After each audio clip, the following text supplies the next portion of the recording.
All right, we're back here live, episode 5, Brian Kissinger Fly Now movie and all the Fly Now products, and back here with my good buddy Colonel Peter T. Wengler. So, welcome, Pete. Thanks, Brian. I'm glad to join you. Hey, just happy to be here. Happy to be somewhere. I did want to start off with a book that actually I wrote part of it here, The Life Short Fly Now, which a lot of people think is sort of why we're doing this project. I'm going to talk about that a little bit later. But to start off, because this is sort of how Pete and I met, meet me in St. Louis, I write. It's funny, I think, as I write these words from a pool patio while visiting my good Air Force friend, retired Colonel Peter T. Wangdingo Wengler in St. Louis. Peter, besides God, of course, was crucial in bringing me and my family to St. Louis in 2003. Pete was the first person I spoke to on the phone at Scott Air Force Base, and within a week of our first conversation, he offered me his former Lieutenant Colonel's position on the Air Force Mobility Command staff, a seemingly fast track for future promotions too, when I accepted an opportunity post 9/11 to come back full-time on active duty, etc., etc. So that's sort of the start of our relationship, heck now over, I guess, 12 years ago, Pete. And I know now that you're retired from active duty Air Force, I wanted to chat with you some about your work post-Air Force with the kids over at Alton High School. Sure. And some other things. Sure. So. Yeah, like you said, I retired, actually it was in 2007. And about a year later, accepted a position at Alton High School to run their junior ROTC program. And if you're not familiar with the program, I know you are. Right. Because actually, aren't you an alumni of a junior ROTC program? Ironically, I am, yeah. Okay, all right. Yep. But it's a neat program. It's in over 800 high schools, not only in the United States, but even overseas at some of the American high schools overseas. And it's a program that gives kids an opportunity to develop leadership skills. Right. And also to serve their communities and to develop their character. It's interesting you say community and not country. I mean, is this more of a local program often? It sure is. Yeah. It sure is. So we have high school students that volunteer to do, for example, Alton has a citywide cleanup 2 times a year. So we're out there in the fall and in the spring with 50 to 60 of our cadets helping out. But they're also visible at a lot of community events. So we have our own color guard that the cadets want to be a part of those community events and show the colors. Sure. They do that, and a whole host of other community and school related events. Right. It's, Brian, you know this because of the way you lived and the way that you were brought up. So often our culture is about me, right? And I think the junior ROTC program, and hopefully the way that we kind of run it at Alton High School, is more about, what can I do for you? Sure. That self-service component. Right. That is really kind of counter-cultural, but something that's really important, I think, that we keep that spirit alive. Yeah. Yeah, that's incredible, awesome thing too, is I guess getting bigger, if I understand you right, more than me, maybe taking it to a we. Absolutely. And then in the community and as you get bigger. And absolutely. I know that's one of the things that really impressed me, Pete, when I first met you. A lot of Air Force leaders or leaders just in the world altogether, they have it where it's more about them. How can I get bigger in the community or the world or whatever? And they forget about the people that they have to help them. Yeah. And maybe that's one thing that you're trying to inspire your kids about. I know personally, I know a lot of the stories. Is there one that sticks out in your mind that maybe you can share with the viewers of a kid that you've helped recently or in the past years? That... We had it happened last month. We had a kid come back to school, and they do this sometimes. After they graduate, they like to come back, and kind of show off. Say what they're doing. Yeah, especially if it's a good story, and this is a good story. Andrew Cook was a cadet of ours for 4 years, and Andrew was in high school, so he was just kind of bumping along, And graduated from high school and really didn't do a whole lot for about a year and a half. And then he stopped by one day, and he looked a lot different. Yeah. And what had happened was he had made a decision that suited him, doesn't suit everybody. He had made a decision to get ready to go into the Marine Corps. He had lost a tremendous amount of weight. He had been working out on his own and also with a Marine Corps recruiter. And so I didn't give it a second thought. You know, I thought that was a really positive thing for him to be doing, but he hadn't done it yet. Sure. But he showed up at the end of the school year this year in uniform after basic training, and he just looked like he could take on the world. Right. He looked unstoppable. A lot of confidence. Absolutely. Right.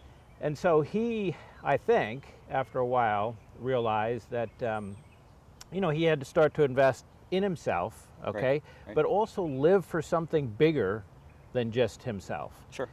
And the sacrifice that he had to do to get himself to that point were pretty significant, and he did it.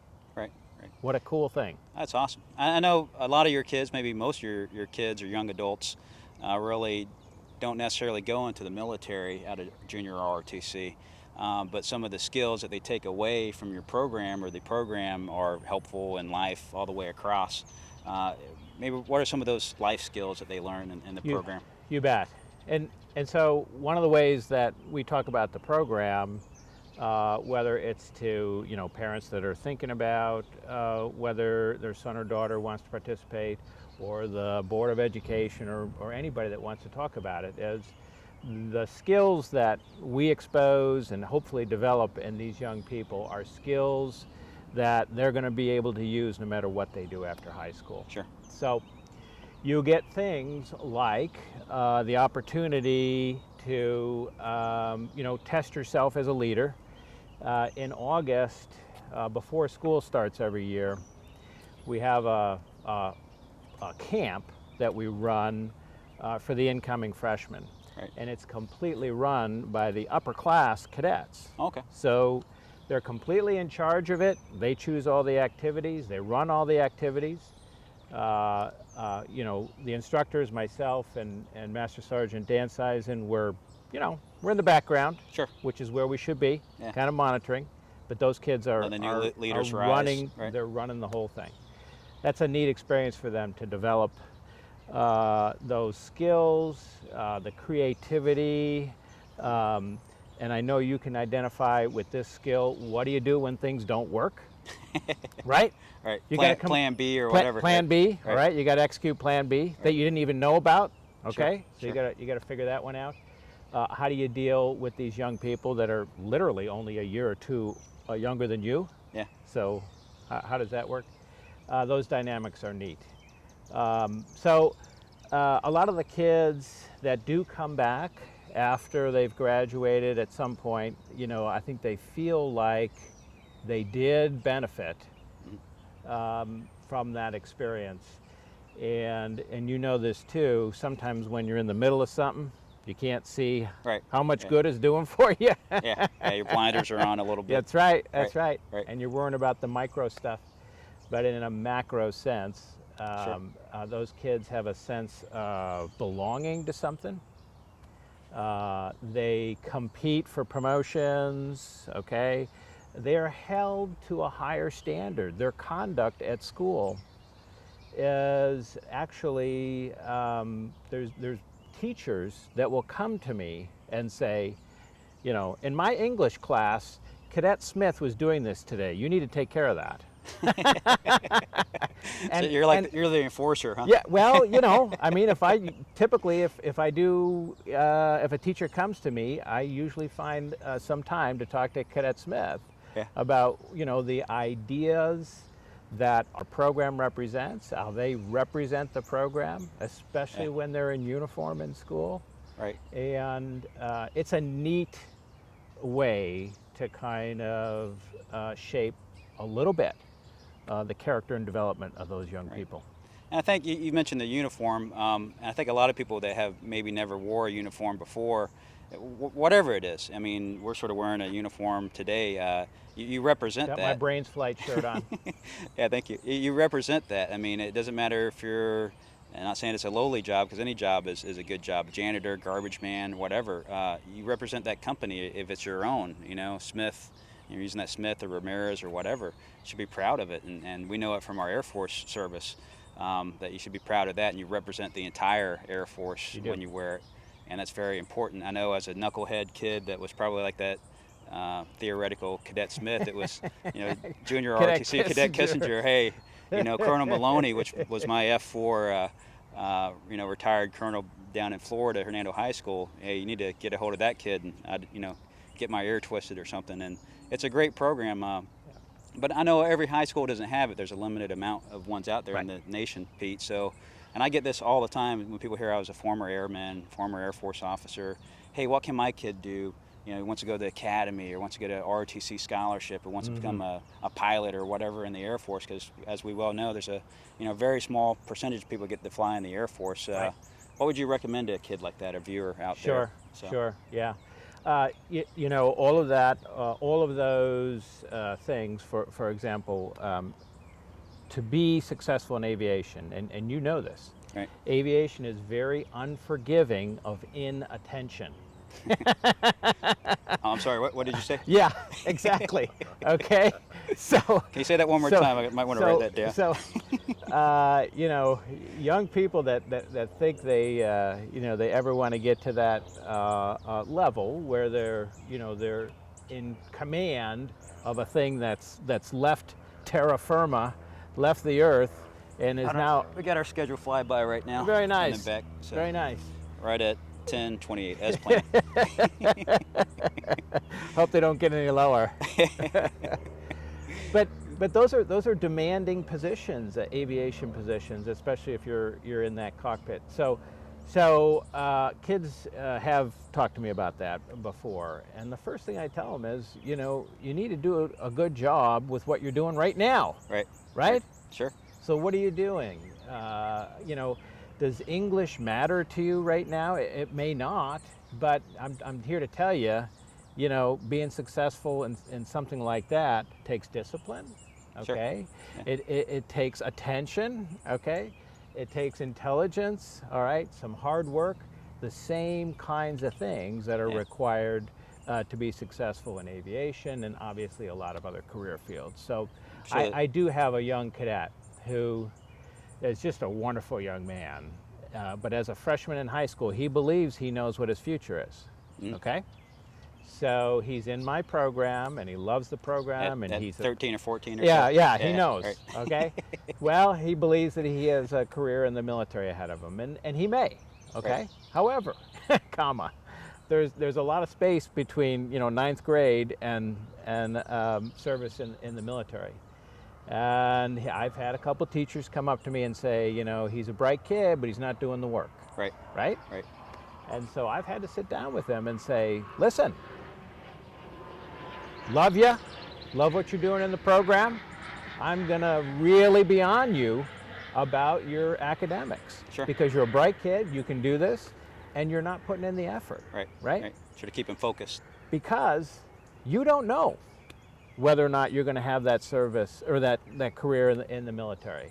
You may, but even if you do, you're going to be better prepared if you're doing what you should be doing here in high school. So they get it, you know. Yeah. But it's neat to kind of have those conversations with those people and maybe change a degree or two of heading. Yeah, and we talked about that personally a lot too, about you know, focusing, if I heard you right, on, you know, what you're doing right now is a big thing you can do. But also, I think you were leading to that little degree heading change. I know as navigators, which we both are, maybe you can share with the viewer what that is. You know, changing that heading early on. Right. And if you're crossing the pond, right? The pond being the Atlantic Ocean or the Pacific Ocean. Those are big ponds, right? So that we call them the ponds. But no hill for a climber, right? No hill for a climber. If you're off by 1 degree in your heading, as you cross that great expanse of water, you're going to miss. You're going to miss your intended destination by a very significant, right? For every 60 miles, When you're off 1 degree, that's a mile, okay? Right. But that accumulates when you're going 3,000, 4,000 miles. Okay. And the longer it takes you to change at 1 degree, the more severe more you're off. the heading correction has to be. Okay. So if you can, early in your life or at some point, early in an endeavor, whatever you're pursuing, if you can have that 1 or 2 degree heading change to make sure that you're gonna hit your target, whatever your target. it is. Yeah. That's really helpful. Yeah. So what that does also, Brian, and you know this, it opens you up to the possibility of change, because change is difficult. Yeah. But if you say change is only a 1 or 2 degree heading change, that's not so hard. Right. If I got to change 90 degrees, ooh, that's hard. Right. But tell me 1 or 2 degrees, and I can, you know, and maybe a little bit later, 1 or 2 degrees, okay? Yeah. So it's incremental. That's a little bit easier for us human beings to handle. Yeah, just small course correction, right? Absolutely. Yeah, right on. I like it. And the same when you're flying, right? Right. So inattention would lead you to a situation where you might have to make a big heading change. Yeah. I think something too, just real quick, talking about the components and where we're going. I know you and I both, we joined the military, and I know I had the prior service in the Air National Guard in Florida, but we both, after that, we got our degrees, we went in flight school, became navigators, I became an electronic warfare officer, and I know a lot of viewers out there, and a lot of your cadets are like, I'm going to go into whatever branch it is, I'm going to do my 20 years and get out. But I know you and I both served in the reserves after we got our active duty stints, and there's a lot of different components in every branch that people can do, local, state, on the national level. I don't know if you want to cover those a little bit for the viewer. You're right. So what you're saying is there's a lot of ways to serve, and you're right. So the headlines are, you know, I'm on SEAL Team 6. Well, guess how many guys are on SEAL Team 6? Right. Yeah. Okay. Right. So get over it. You're not going to be. But that doesn't mean you can't serve in a really useful and important way. Sure. Okay. So one of the I don't think I've shared this with you yet, but there's a we got something new here. Well, stand by. Stand by. Flash, something new. I'm thinking of this Wang Dango news flash. This new component to my four-year cadets in their 4th year and their senior year. There's a new component that we've been made available to the junior ROTC instructors, and it's actually about Medal of Honor recipients. There's a whole curriculum now about Medal of Honor recipients. Yeah.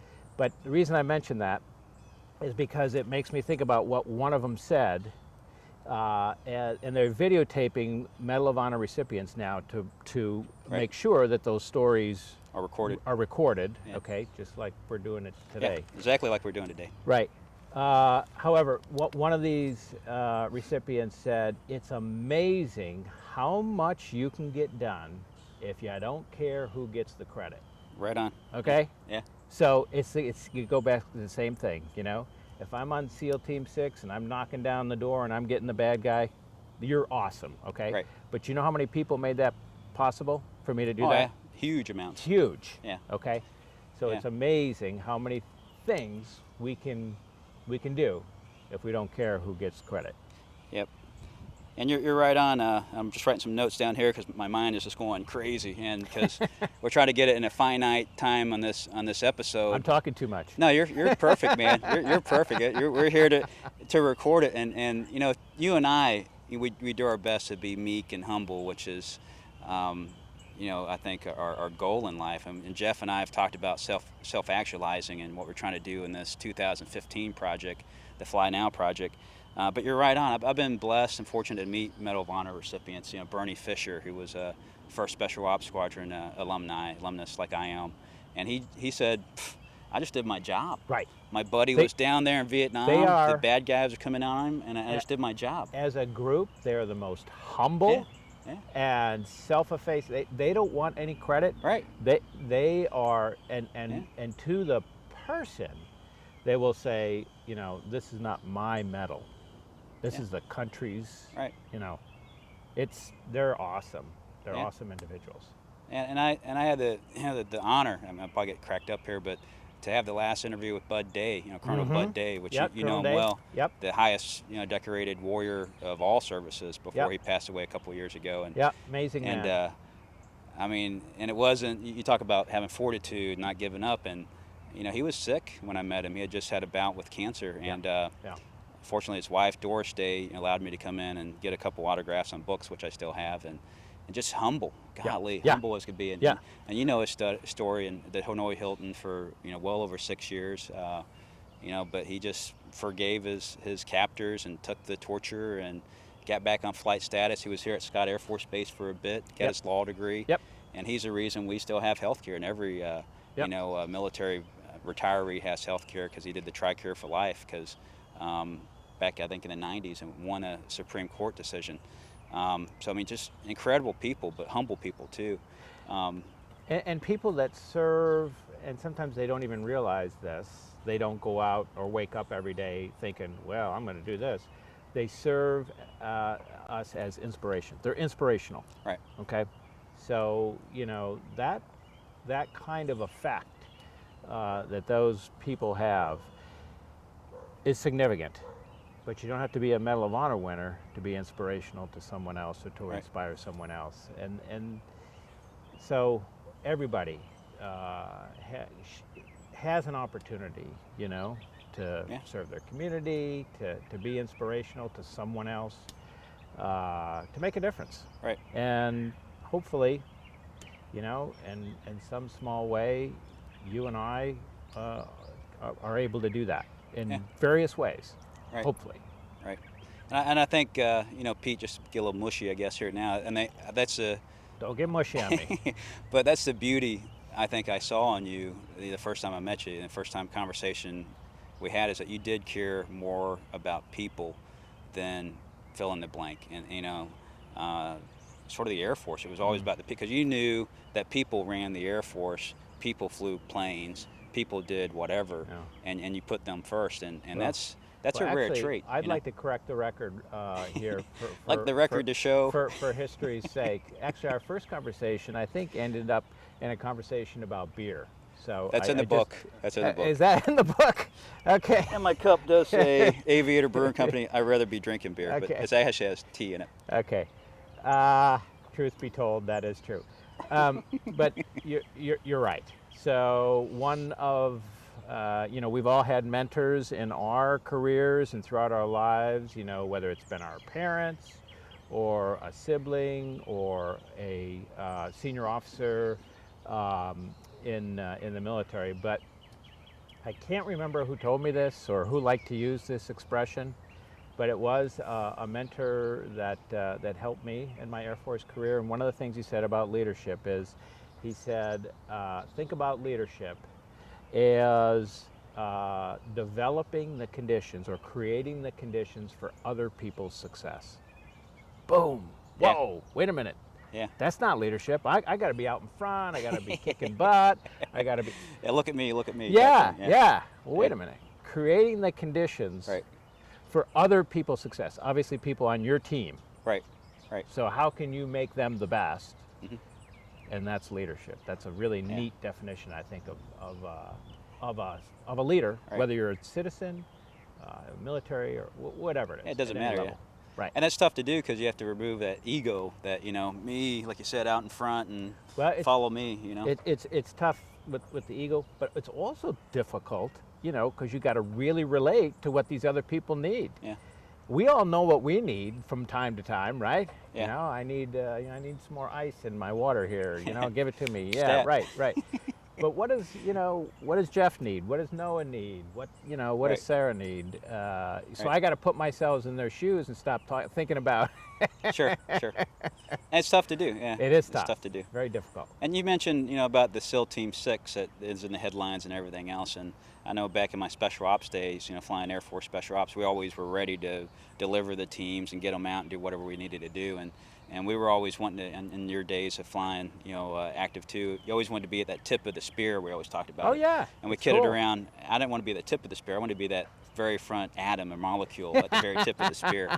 But you can't be there. And everybody's supporting you, and you're just part of it too. You're part of the whole support mechanism. And just knowing that the mission was accomplished. Our big thing in Special Ops was the quiet professionals, and just getting it done and being happy that it's really not in the headlines, you know, and that the team was successful. And like I said, I think getting out of some of that and coming and being here and being, you know, with you when we first met, is that it was eye-opening that, you know, we can help more people by, you know, that new leadership look at it. So sure, that was definitely refreshing. Yeah. So, yep. But I know we're a little bit coming to the end of our segment today. Anything else you'd like to add? Well, you know, I think what you're doing right now with all your media projects, I think is awesome. And I think it's going to be a valuable record, and I'm so grateful that you're doing it, because it is a record. And the more that we record and have a history of who we were and what we thought and how we did things, the better we are. You got a great story. Yeah. I'm glad to be a part of it. Well, it's your story too, and we're going to talk about it a little bit later as the project grows. But you know, this isn't just Jeff and my story. It's everybody's story. It's the 2015. In a way, in aviation, but more important, the people in aviation. And absolutely, you know, I know you're not actively flying anymore, but you're encouraging and leading and mentoring and motivating those who will for generations to come. I hope so. That's an important part. Yeah. I hope and so. Your days aren't over, mine aren't over, and this will be a recorded, you know, document of that. So yeah, it's awesome. amazing. So awesome. Thanks a lot, Pete. Sure do appreciate it. You bet. Anytime, Brain. Yeah, thanks.